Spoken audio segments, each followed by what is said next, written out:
Hello, good morning মানবদা, কেমন আছো? কলটা রিসিভ করতে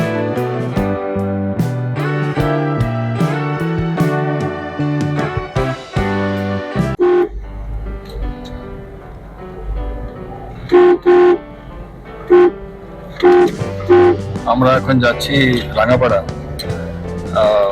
রানীর গায়ে হলুদে। পাশে বসে আছে মলয় এবং পেছন দিয়ে চটন।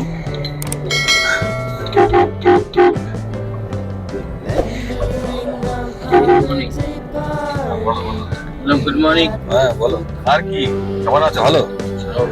আচ্ছা, কবে এলে তোমরা? আচ্ছা, আর খবর দাবর সব ভালো না? বড়িয়া। ঠিক ঠিক। চলছে চলছে সব। যাচ্ছ কোথায়? তুমি যেখানে নিয়ে যাচ্ছ। আচ্ছা আচ্ছা, আমিও তো যাচ্ছি। তুমি যাবে যে রাস্তায়, আমি যাবো শেষ রাস্তায়। এইটা এটা এটা হয়ে গেল Hirapur area, river side road. এবং আমরা যাবো এখন রাঙাপাড়া। রাঙাপাড়া হচ্ছে অনেক পুরোনো জায়গা।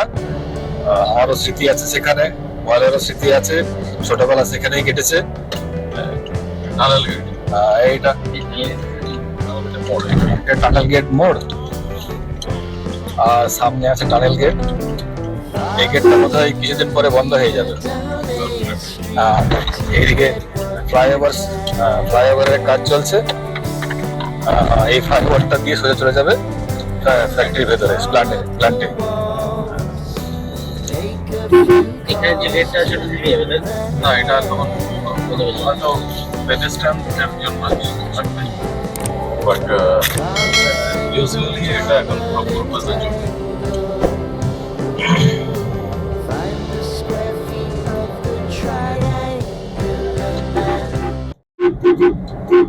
আমরা এখন ধরমপুর ঢুকছি।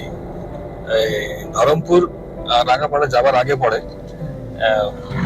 বানপুরের যে মেইন শহর তার থেকে একটু বাইরে ধরমপুর, পরে আছে ওপাশে হোসেননগর, এবং তার পিছন দিকে রয়েছে রাঙাপাড়া। আমরা সেই রাঙাপাড়া দিয়ে যাচ্ছি। এটা দেখুন ধরমপুরের এরিয়া। এদিকে আছে রেলগেট, ওই পাশে মুসলিম পাড়া, মুসলিম বস্তি।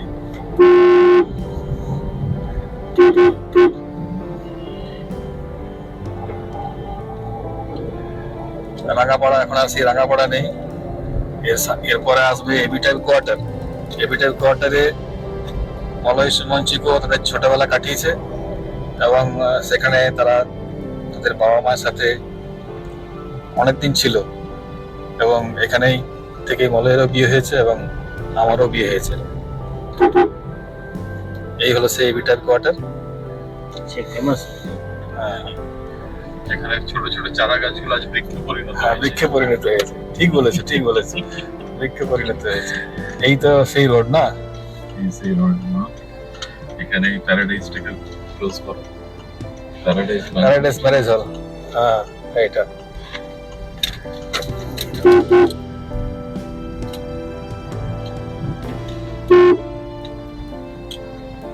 আচ্ছা, এই হচ্ছে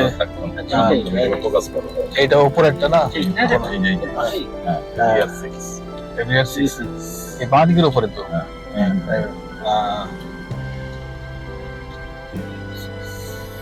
আমরা পৌঁছে গেছি এখন।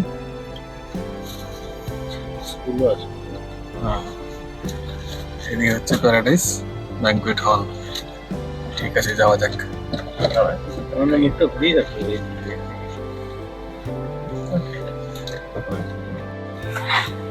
আমরা চলেছি এখন প্যারাডাইস ব্যাংকুয়েট হলে, যেখানে রানীর গায়ে হলুদ অনুষ্ঠান আছে। অনেকে এসে উপস্থিত হয়ে গিয়েছে। আমরা একটু পরে পৌঁছবো।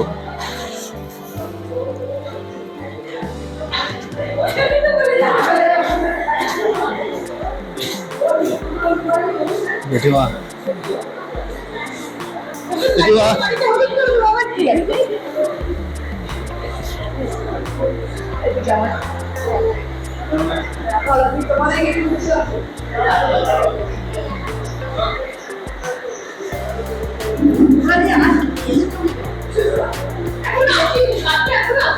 What's the name? Where you come from? Saudi. Then? India. Oh.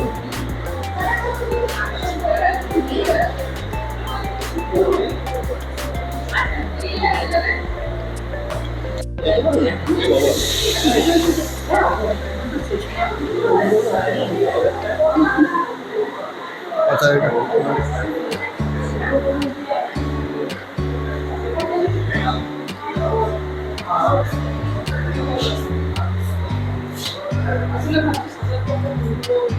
এখানে বসবে নাকি? ওই তো এসি অন করে দিত। এই হলো সেই পুরোনো এবিটাইল কোয়ার্টার যেখানে সুমন শিকর মলে থাকতো। এই ডান দিকে সামনের ডান দিকের উপরের ঘরে ওরা থাকতো। এই পিছন দিকে রয়েছে বানপুর স্টিল প্লান্ট।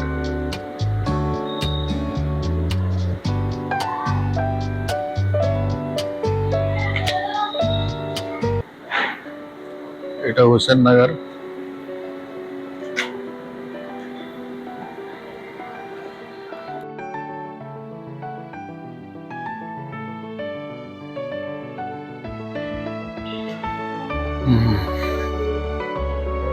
এটা হলো এভিডে কোয়ার্টার।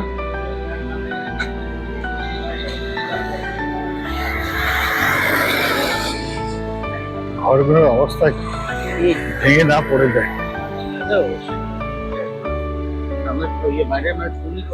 হ্যাঁ, এইদিকে তাও একটু কালার ফালার করেছে।